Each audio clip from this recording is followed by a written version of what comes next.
세 번째, 이제 임대차 계약 기간이 거의 끝날 때쯤, 만료가 돼갈 때쯤에 이제 유의사항에 대해서 설명을 드리겠습니다.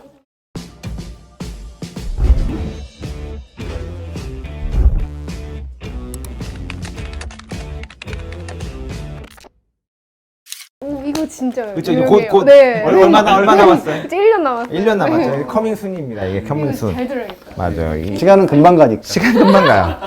내 전세 기간이 제일 빨리 가니까. 이제 우리가 만약에 내가 너무 바빠. 해외 나갔어. 근데 집주인도 크게 연락이 없네? 그래가지고 이제 임대차 기간을 한 달 남겨놓고, 2달 남겨놓고, 그냥 지난 거예요. 이제 기간이 한 달 남았죠? 그래서 집주인이나 우리도 아무 말도 안 하고, 그냥 살고 있다.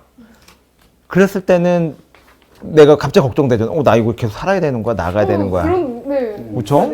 연락 드려야 되나? 연락드려야 돼. 나가겠다. 아. 이런 나가겠다는 표시를 해야 돼요. 나가지 않고 나가겠다는 표시를 안 하면 나가라. 나가겠다는 표시를 안 하고 2개월이 지난 시점이 지나버리면요. 그냥 묵시적 갱신입니다.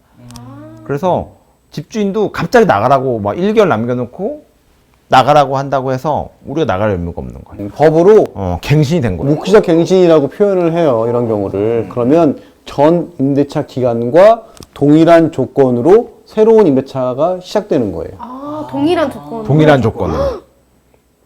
이걸 진짜 알고 있어야 돼. 네. 그러니까 2개월을 막, 제 친구 같은 경우에는 2개월 딱 2개월 3일, 2개월 2일 남고, 2개월 1일 남겼고, 한 달 30일 딱 남겼다. 끝난 거예요. 갱신된 겁니다. 난 이 아파트가 좋아. 더 있고 싶어. 근데 1개월 30일을 딱 남은 12시가 지난 시점에서 나는 갱신된 겁니다. 그쪽에 나가라고 해서 나갈 의무는 없는 거예요. 갱신이 됐기 때문에.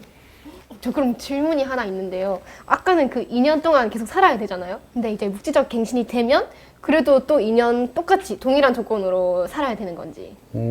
아주 좋은 예리한 질문입니다.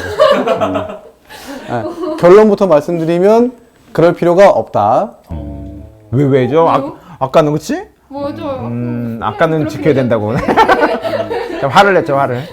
묵시적 갱신이 되면은 동일한 조건으로 다시 임대차 기간이 연장이 되는데 다만 이 경우에 임대인은 임차인을 나가라고 할 수 없어요. 하지만 임차인은 원하면 언제든지 나갈 수 있고 다만 나간다고 통지한 후 3개월의 유예 기간을 임대인한테 준 후에 이제 보증금을 돌려받고 나갈 수가 있게 됩니다. 통지 후 3개월이에요. 근데 이거 누구한테 유리한 것 같아? 저요. 임차인. 임차인이 압도적으로 유리하죠. 그러니까 그런 법률들을 임대차 보호법의 특별법으로 만들어 놓은 거예요. 근데 이거 당시 입법 당시 어쨌든 임차인을 위한 법이긴다. 이제 이번에는 아주 핫한 규정에 대해서 설명을 드릴게요. 이거 우리한테만 핫할 수 있어. 변호사들한테만. 아니 저희 최근에 임대차 관련돼서 질문 들어오는 것들 대부분이 다 이 부분에 관한 거예요. 2020년에 개정된 주택 임대차 보호법 중에 3법 중에 하나인데 남 변호사님이 한번 설명해 주시겠어요? 계약갱신 청구권이라고 저희가 전화 상담 뭐 진짜 그 당시에 엄청 왔어요. 하루에 10건 상담한 적도 있거든요. 그것 때문에 분쟁도 많았고 지금도 솔직히 말씀드리면 분쟁은 많습니다. 계약갱신 청구권은 뭐냐면 어쨌든 임차인이 임대차 기간이 만료되길 6개월 전부터 2개월 전까지 사이에 계약갱신을 요구할 수 있는 권리입니다.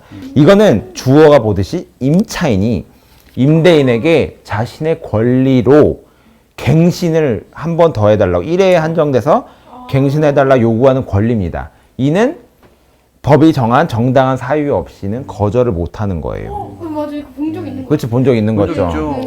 임대인은 6개월, 2개월 사이에 임차인 보고 나가라 할 수 있다는 얘기고 그럼 임차인은 무조건 나가야 된다는 얘기로 들리잖아요. 그래서 그걸 방지하기 위해서 생긴 게 계약갱신 요구권이라는 겁니다. 1회에 하나긴 합니다. 계약갱신 요구권이 뭐 계속 뭐 10년 동안 할 수 있는 건 아니고 말씀드린 1회에 한정하고 그리고 정당한 사유 없는 경우는 말씀드린 대로 거절하지 못해요. 그래서 그러면 거절할 수 있는 사유가 뭐냐? 그게 뭘까요? 궁금해요. 들어봤죠? 우리 초보왕. 믿고 있다고. 아까 이제 말씀하셨을 때 특약사항을 위반한 경우에는 안 역시 해주지 초보가 않을까요? 아니야, 초보가 아니야. 초보가 아니야. 말씀드린 것처럼 차임을 이상 연체를 하거나 이러면은 이런 계약갱신 청구권, 요구권을 행사할 수조차 없습니다. 근데 법률적으로 문제되는 거는 그러면 우리 너무 이게 임차인한테 유리한 법률 아니냐. 임대인이 갑자기 다른 데 살다가 그 사람도 전세야. 근데 나는 이거를 그쪽에서 내쫓아내, 나를. 그리고 나는 이 집에 와야 돼. 꼭 내 집인데. 내 집이야. 그리고 와야 되는데 이 사람이 계약갱신 요구권을 행사해. 그럼 나는 이 집에 와야 되잖아요. 그럼 갑자기 뭐 호텔에 살 수 없잖아요. 이럴 때만큼은 거절할 수 있다라고 되어 있습니다. 실거주 목 임대인이 실거주할 때 그런 목적인 경우에는 거절할 수 있다. 물론 그 실거주가 또 거짓말인 경우가 있고 해서 그런 부분에 대한 이제 지금 보안 입법이나 그리고 판례가 많이 생성되고는 있는데 그 규정상으로도 실거주한다라고 말하고서 실제로는 실거주하지 않는 경우에는 임차인이 임대인을 상대로 손해배상 청구를 할 수 있도록 규정이 되어 있기도 합니다. 그러니까 이것도 어쨌든 결론적으로 말하면 임차인에게 이제 유리한 법률이죠. 1회에 한정해서 2년을 한정할 수 있다. 말씀 묵시적 갱신 경우에는 당연히 이제 갱신이 되는 거고 원래는 계약을 따라야 되기 때문에 2년 하고 나가야 됩니다. 근데 그거를 한번 요구할 수 있는 권한을 가진다고 하는 거기 때문에 그렇게 되는 거고요. 그리고 세 번째로는 이제 만약에 우리가 2년 계약 기간이 만료가 됐습니다. 만료가 난 요번에 나갈 생각이야. 난 강아지도 키우고 싶고 더 이상 이제 직장도 옮겼어. 그렇게 됐을 때 내 기간 만료가 됐죠. 그러면 지금 우리가 배운 두 부분을 좀 반영해서 어떻게 해야 될까요? 언제 어떻게 그러면 집주인에게 해야 일단 될까요? 6개월 전에 내가 나가겠다는 의사를 좀 밝혀야겠죠. 이제 본인이 내가 정말로 정확하게 갱신 요구권을 행사할 건지 아니면 내가 나갈 건지에 대해서 명확하게 하기 위해서 많은 사람들이 이용하고 있는 게 있는데요. 그게 바로 이제 내용 증명이라는 겁니다. 들어보셨죠? 내용 증명은 그 내용을 증명한다. 어디서 이렇게 우체국 같은 접수를 할 때 그 부분을 내용을 남겨놓거든요. 예시를 하나 갖고 왔는데요. 너무 단순합니다. 이게 인터넷에서 도는 건데 맞아요. 네. 발신인은 임차인이 되는 거고 수신인이 임대인이 되는 거예요. 그래서 이제 내가 임대차 계약을 종료하고 계약 기간 만료되면 나가고 싶을 때 또는 갱신 요구를 할 때 사용할 수 있는 거고요. 그 임대인한테 이렇게 보내는 거예요. 제가 여기 몇 월 며칠 날 어디에 있는 이 목적 부동산을 임차한 누구누구입니다. 임대인님. 저는 요번에 계약 기간이 만료됨으로 인해서 나가겠습니다. 그러니 계약 기간 만료일 날 저에게 보증금을 돌려주십시오. 이런 내용으로 이제 그 통보를 하는 거예요. 그리고 반대로 이제 갱신 요구를 할 때는 반대로 이제 저는 2년 더 살랍니다. 이렇게 요구하면서 그런 내용을 이제 내용 증명으로 보내게 되는 거죠. 또 궁금한 점이 생겼는데 네네네. 이제 갱신을 만약에 이 집이 정말 마음에 들어서 저 2년 더 살게요라고 이제 말씀드렸었을 때 그 특약상을 수정을 할 수 있는지 새로 보통은 원래 이게 갱신되는지 아니면 재계약을 할 건지 이런 부분이 또 많이 돼요. 그럼 재계약하겠다고 하면 이 계약서 다시 쓰는 경우도 있어요. 2년 그 대신 얘기를 하는 겁니다. 그 집주인이 계약서 그 대신 다시 쓰십시다. 그럼 특약상을 정할 수 있고 근데 그렇게 되면 아마 임대인한테 굉장히 불리할 거예요. 또 할 수 있는 거예요. 갱신 요구. 이게 아까 설명을 좀 덜 드렸는데 계약갱신 요구권은 1회 사용할 수 있다고 말씀을 드렸잖아요. 그래서 임대차 계약이 묵시적 갱신이 되거나 아니면 계약 기간 만료된 후에 2년 뒤에 새로 계약서를 다시 작성하는 경우에는 계약갱신 요구권을 행사한 게 아닙니다. 그래서 또 살고 또 요구할 수 있어요. 그래서 그렇게 되는 경우에는 임대인한테 굉장히 불리하게 되죠. 그래서 아까 질문하신 것처럼 특약상을 잘 고쳐주지 않을 거예요.